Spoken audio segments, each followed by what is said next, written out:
Brasil, apesar da diversidade cultural que marca a população, mulheres negras ainda enfrentam desigualdades profundas em diferentes espaços, seja no mercado de trabalho, na educação ou nas relações sociais.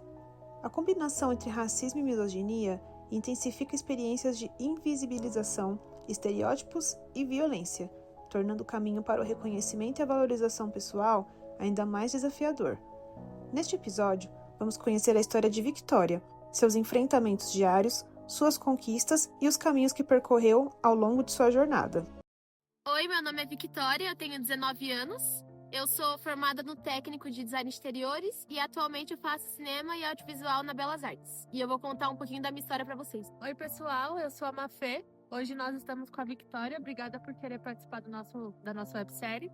E no episódio de hoje a gente vai falar sobre racismo e misoginia. Quando foi que você vivenciou seu primeiro ato de racismo e como você percebeu que isso era algo real na sua rotina? Então, desde do prézinho, assim, vivenciava muitos momentos de exclusão, de eu não entender o porquê que estavam me excluindo, mas no fundamental mesmo, criança, assim, terceiro, quarto aninho, que eu sofri um bullying, que eu lembro, né, porque provavelmente minha mente reprimiu muita coisa, mas de um menino me chamar de cabelo duro, ficar me chamando de cabelo duro. E eu acho que foi nesse momento que eu entendi o motivo de ser excluída. Eu fiquei, nossa, deve ser por isso. E eu acho que foi nesse momento que eu percebi que tinha algo de diferente em mim do que nas outras crianças. Então, qual foi a experiência que mais marcou, assim, a sua vida? Eu acho que a experiência que mais marcou minha vida, assim, nesse sentido, foi quando eu era criança, que tinha uma musiquinha muito famosa, até hoje eu acho que é famosa, que se chama Os Olhos do Pai. E na música, a mulher fala da cor de sua pele, seus cabelos. Só que, na minha lembrança, a bonequinha do clipe era branca e ela era loira. E aí eu olhava aquilo e falava, nossa, mas é só essa boneca que é Os Olhos do Pai e eu não sou? E aí eu lembro que quando tocava essa música, eu criança, eu lembro de ir no banheiro pra chorar, porque eu me sentia muito mal com isso. Eu acho que isso que marcou, porque desencadeou muita coisa. Até hoje eu acho que eu carrego muito trauma disso. E você sente que você pertence aos lugares que você frequenta hoje em dia? Então, eu acho que o que me ajuda a me sentir assim é que sempre quando eu entro em um ambiente, eu procuro pessoas pretas ou pardas, enfim, ou mulheres, mas normalmente são pessoas pretas que eu procuro. Tanto que na faculdade, é uma faculdade particular, e eu sou bolsista. Então, quando eu cheguei na faculdade, eu fiquei com muito medo de só ter pessoa branca lá. E eu me senti deslocada, tanto que assim que eu cheguei, eu lembro de contar quantas pessoas pretas tinham na minha sala. Aí eu mandei pro meu namorado, pra minha mãe, pras minhas amigas. Tipo, olha, eu não tô sozinha. E eu acho que eu não me sinto tão desconfortável nos lugares, deslocada, quando tem pessoas pretas de cor onde eu tô. Você consegue identificar o momento em que sua percepção sobre o racismo e a misoginia mudou? Eu acho que sim. Como eu mencionei, eu tenho uma irmã mais nova que mora comigo e uma irmã mais velha. E eu acho que muito do que eu aprendi sobre isso, sobre o racismo, sobre a misoginia, veio dela. E isso é muito forte nela. Ela tende a buscar muito conhecimento. Então, a virada de chave que eu pensei, nossa, isso é um problema mundial, não é só comigo, eu acho que foi com ela.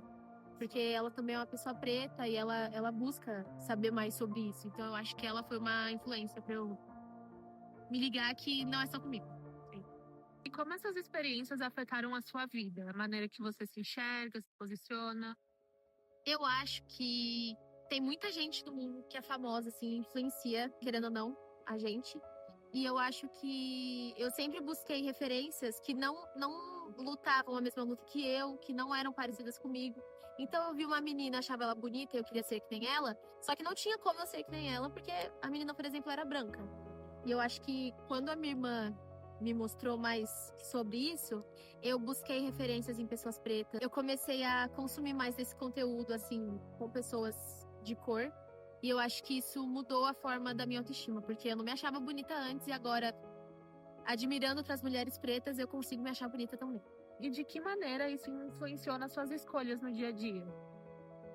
Depois disso, da época do bullying, da exclusão, eu acho que depois eu comecei a ser mais sociável.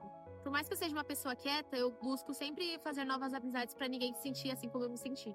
Então, quando eu vejo uma pessoa preta, por exemplo, na minha sala de aula, a primeira amizade que eu fiz foi com uma pessoa preta, que ela é minha amiga até hoje.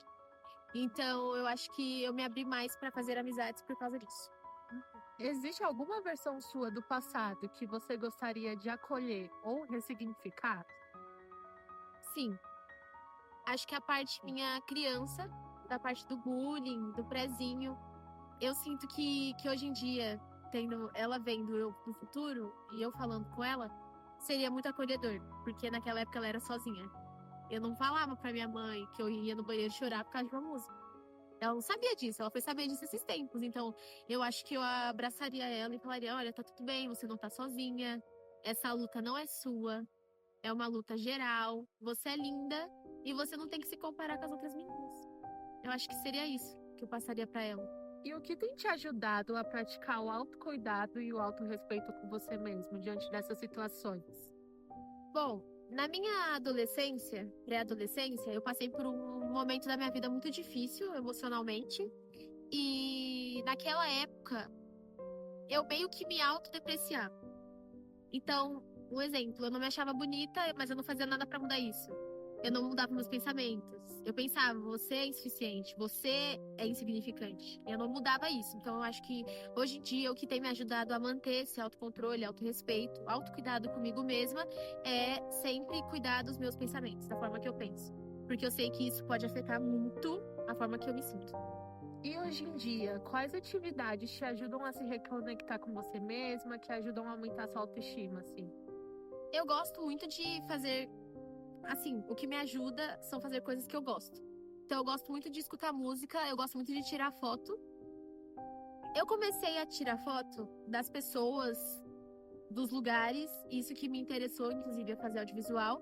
E com o tempo eu aprendi a tirar foto minha. Então, uma coisa que eu gosto muito de fazer é tirar foto minha ouvindo música.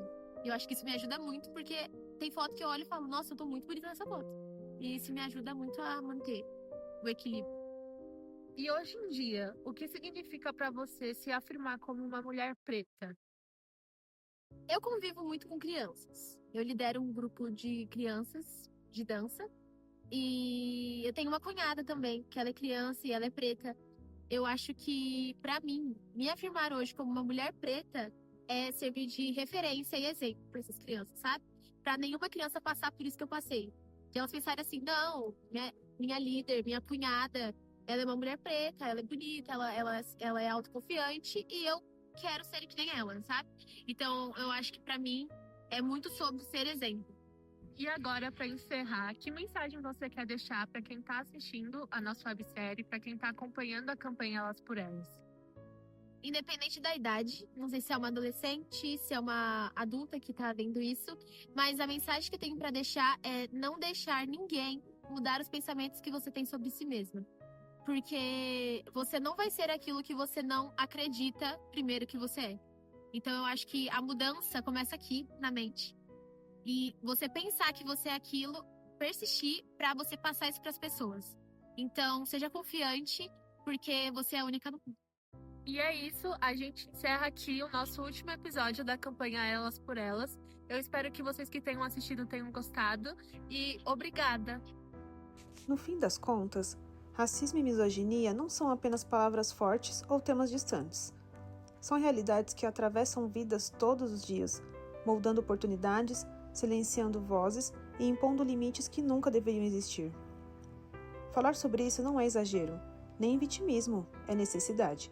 É reconhecer que mulheres, especialmente mulheres negras, enfrentam uma sobreposição de desigualdades que não pode mais ser ignorada. É entender que não basta não ser racista ou não ser machista. É preciso questionar, desconstruir e agir.